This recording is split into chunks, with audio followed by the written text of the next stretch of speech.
Foreclosures and short sales, are they coming? Hey everybody, Scott Walters, buckle up, strap in. We got a hard-hitting pull, no punches, no sugarcoating it, no rainbows or sunshine. I'm just going to give it to you and give it to you straight. We got a good one to unpackage today. Welcome to the show. I hope everybody's doing great. So today we're going to have a little talk about foreclosures, short sales, pre-foreclosures. I had a subscriber recently we're working with, and they said, hey, can you give me an agent that's experienced in working with foreclosures? I said, absolutely no problem. And here's the reality, friends. I mean, I was talking to our agent that's helping this specific subscriber. And, you know, the reality is this, as much as I'd like to tell you that you can start targeting foreclosures right now, I just don't think that time is here yet. And I see a lot of other channels. I see a lot of other people saying, sign up here, join this membership for pre-foreclosure listings. This has been going on since the beginning of time, and it always happens at the front end or even deep when we're deep into a housing crisis.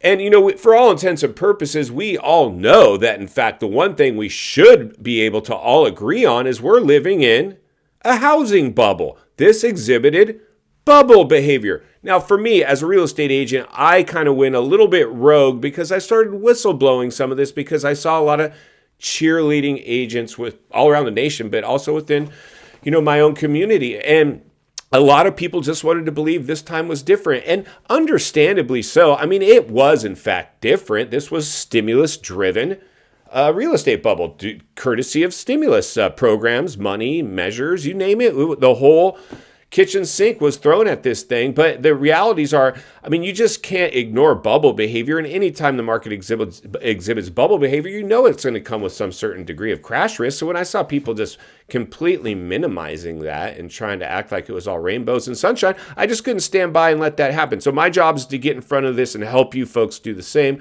Put your needs before my own, and that's what we'll continue to do.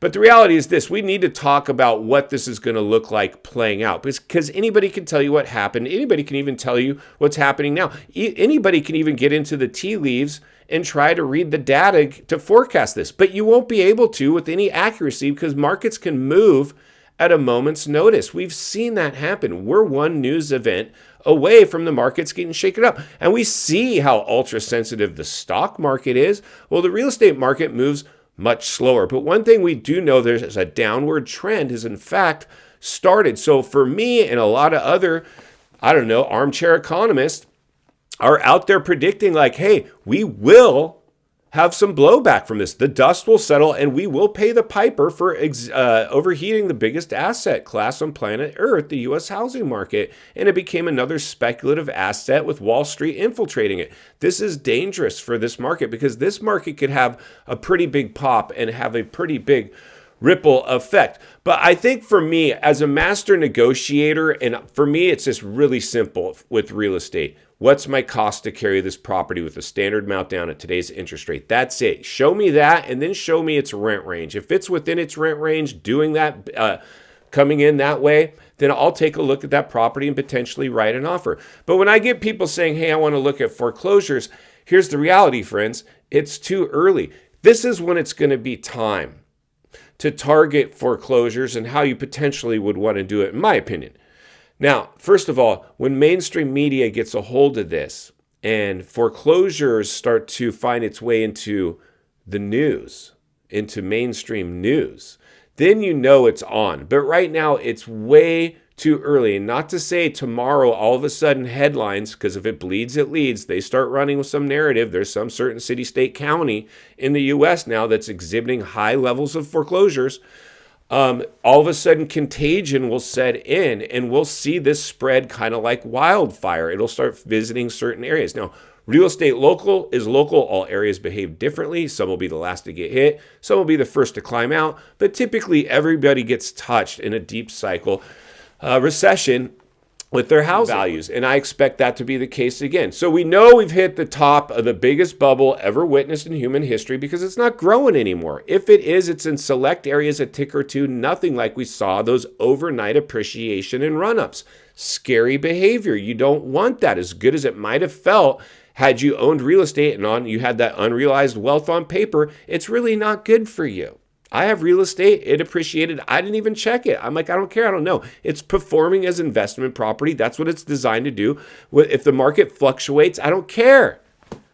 It's not as important to me. Well, I shouldn't say I don't care. I care a little bit, of course. In the last 2008 recession, I had commercial properties, and I started losing commercial tenants, contractors and home stagers, and they started moving out on me. And then I had empty units sucking air, and that was no fun. And then I had to start slashing rents and trying to get people back in there. And that's what's going to happen this time. And we already see commercial real estate already, a bunch of vacancies, right? And so this is all attached to the bank. So for all intents and purposes, I think we understand the waters we're swimming in. But the point I really wanted to make today, I want you to know the difference between a short sale and a foreclosure. Because a short sale is, let's say you have your house and you bought it during the bubble, and now it's come down in value, and you have a hardship now. You lost your job, or your spouse lost your job. You have a reduction in income. You cannot keep up with your payment, and you have an actual hardship.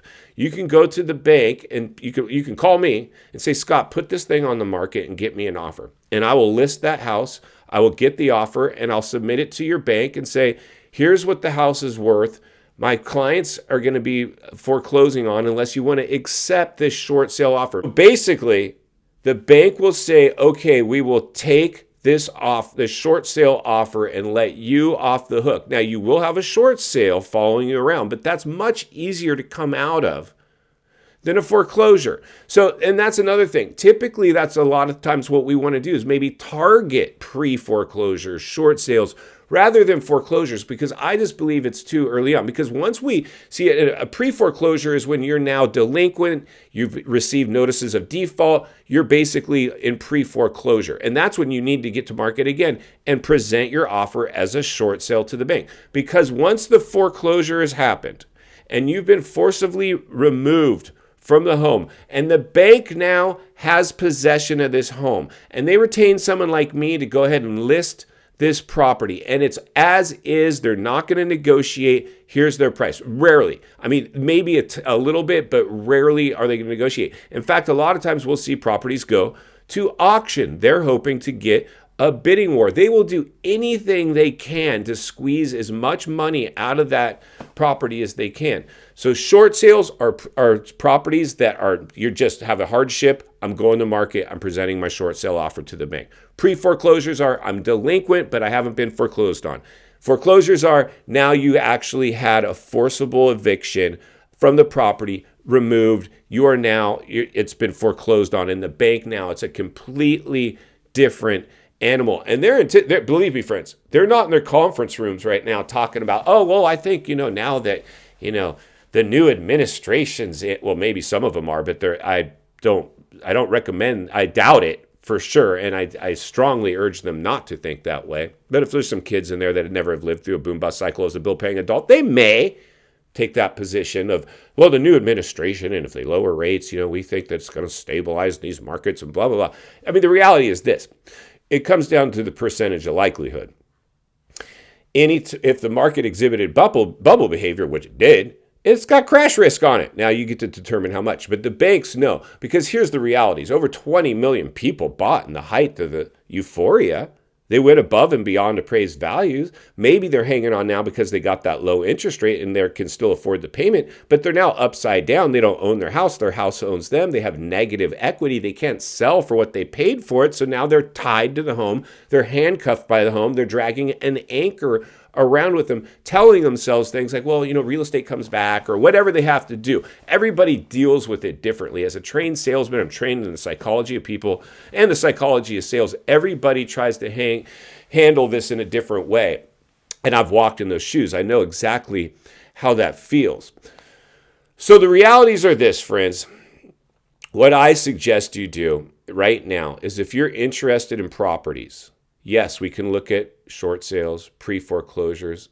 I think it's a little ways out from foreclosures. Now, there might be some concentrated areas where foreclosures are starting to hit, but they'll go to auction, and there won't be really any big saving fire sale reductions on those. You're going to pay almost for a foreclosure as you would for a short sale, or even a pre-foreclosure. It's all going to be really close in terms of what you're going to be able to negotiate. I prefer to negotiate properties prior to getting into foreclosure, actually targeting short sale properties, even pre-foreclosures, because those can be presented to the bank before they actually take possession of them.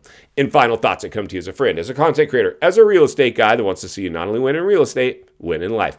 Understand the waters you're swimming in now. They're shark infested. Short sales, pre-foreclosures, foreclosures. Welcome to the swimming pool. We cannot rule this out. We are seeing more and more distressed properties and delinquent owners hit the market, and a lot of areas now reversing course with people with negative equity. These are the at-risk group that I warned about early on, and these are the white-collar wage earners that went out and bought. The blue-collar wage earners, service sector, people rent, white-collar buy, and we had a big tech explosion and AI and all this baloney during the crisis, and now we're seeing the reverse course, even with the government pulling people back to work, and those are the people that bought homes, over 20 million during the bubble, during the crisis, and that's all that's needed to light off another foreclosure crisis. And that's why I'll be here to blow the lid off it every step of the way, because it's not only what we need, it's in fact what we deserve. If you appreciate the content, I want to humbly ask you to give the video a like, subscribe to the channel, leave a comment below. I'd love to hear from you. Social media links in the description of this video if you'd like to follow me there,